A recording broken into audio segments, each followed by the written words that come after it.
شروع اللہ کا نام لے کر جو بڑا مہربان نہایت رحم والا ہے۔ سورج کی قسم اور اس کی دھوپ کی، اور چاند کی جب وہ اس کے پیچھے چلے، اور دن کی جب وہ اسے روشن کر دے، اور رات کی جب وہ اسے چھپا لے، اور آسمان کی اور اس ذات کی جس نے اسے بنایا، اور زمین کی اور اس ذات کی جس نے اسے پھیلایا، اور نفس انسانی کی اور اس کی جس نے اسے درست کر کے بنایا، پھر اس کو بدکاری سے بچنے اور پرہیزگار بننے کی سمجھ دی کہ جس نے اپنے نفس کو پاک رکھا وہ مراد کو پہنچا، اور جس نے اسے خاک میں ملایا وہ نامراد رہا۔ قوم سمود نے اپنی سرکشی کے سبب پیغمبر کو جھٹلایا۔ جب ان میں سے ایک نہایت بدبخت اٹھا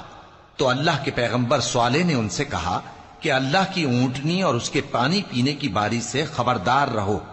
مگر